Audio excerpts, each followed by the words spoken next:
Hey, Dustin Tibbetts here, financial advisor with Jazz Wealth Managers. How you doing this Monday? We got some changes for you here we got to cover. In regards to the IRS, they just put out some new information regarding 2020, and so we want to go over that today. We're going to talk particularly about your IRA deductions, your traditional IRA deductions, because I get a lot of this, right? If you're one of our customers, we'll walk you through it. We'll help out, make sure you do the right thing here. But I get so many people that go, wait a minute, I put money in a traditional IRA and I didn't get any deduction on my tax return. I still filed my taxes anyways, big mistake. But that's not fair, right? I was supposed to put money away, get my deduction there, and then pay taxes on that in the future, but my income was what got in the way. Well, it depends on your filing status, so we're going to go over this here a little bit today. What I want to go over is not only how it works in terms of like when you start to phase out of getting a tax deduction on those taxes, but also the new income levels for 2020 and how that might apply to you. So let's dive in here and just go for it, really. All right. So, first things first, in your 401k, if you have a 401k, you can now go up to $19,500 if you're under the age of 50, and if you're over the age of 50, your catch-up now is $6,500, right? So keep that in mind. For 2020, you now got a little bit of a bonus there in terms of your how much you can sock away, 500 extra bucks, huh? All right, so let's take a look. Filing statuses. So let's say I'm sorry that this is how complicated this is, but you are single, right? You are married filing jointly, right? Or you are married filing separately. I'll just put married filing separately. Now we're going to put one other category in here when it comes to your IRA deductions, and that's going to be if you have or your spouse has a 401k at work. They get this particular. So if you're a single person and you have a 401k at work, not if you participate, but if you actually have access to one, meaning if there was just one that's available to you, even if you don't participate, your phase out range is now between 65 and 75k. What does that mean?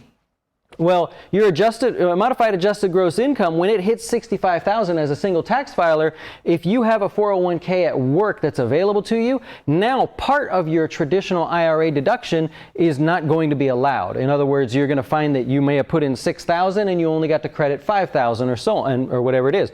Depending on how high your income gets to the $75,000, you may not get any of your $6,000 traditional IRA contribution, or $7,000 if you're over the age of 50, okay? So the actual phase-out number where you are blocked out from getting any tax deduction on your traditional IRA for single tax filers is $75,000. Now, I'm going to jump right down to married filing separately here because this one's pretty simple. Your phase-out range is between 0 and 10,000. It didn't change for 2020. They treat you guys sort of tough there if you're married but filing separately and you're actually married and chose to file separately there. 0 to 10,000 is your phase out, meaning if you make no money and you put money in a traditional IRA as a married filing separately couple, you might get the full tax deduction there. As you get closer to 10,000, you get phased out. This is your modified adjusted gross income, of course, as we're talking here. Now, that's the easy part, really. We're talking about married filing joint over here, and married filing joint, we're going to call it spouse, right? I'll just put an S there. There's actually two types of married filing jointly when it comes to your traditional IRA contributions, all right? So the first one is if you are married filing jointly and you don't have the 401k at work, but your spouse does, right? So I don't know, maybe you're self-employed or something, right? You're married filing jointly, you don't have access to the 401k, but your spouse does. In that case, the new numbers for 2020 are up to 196 and 206. They only went up $3,000. 196 to 206k as a couple now.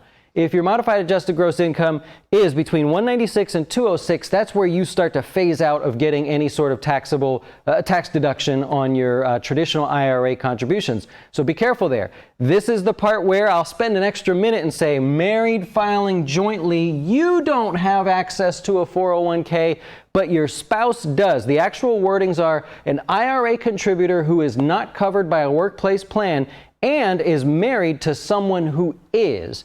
So that's how the IRS looks at it. Your phase out is between 196 and 206, up $3,000 on both ends of those there. All right. All right.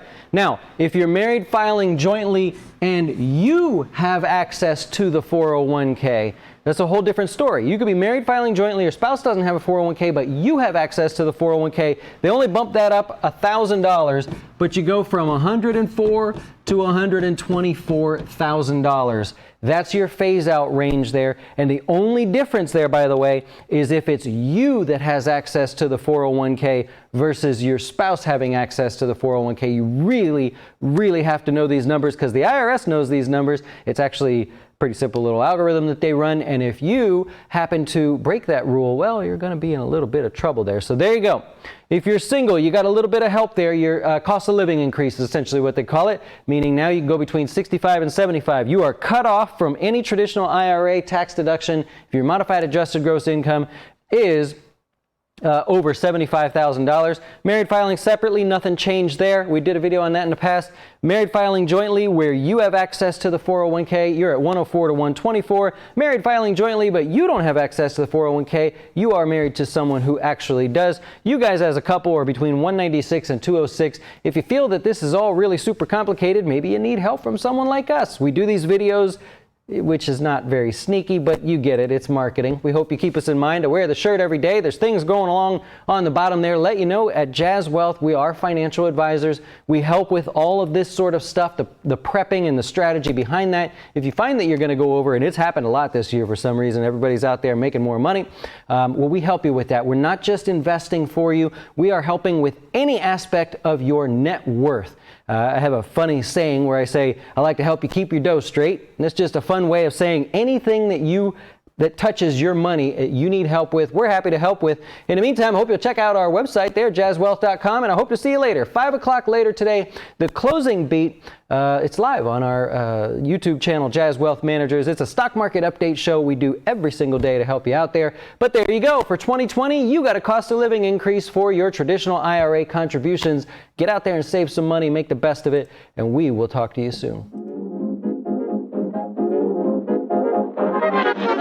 Why should you choose Jazz Wealth as your retirement or long-term investing service? Our portfolios are managed by us, not some faceless mutual fund manager. Our private classes will teach you everything about investing and getting your dough straight. Best of all, our fiduciary standard means your best interest comes before ours.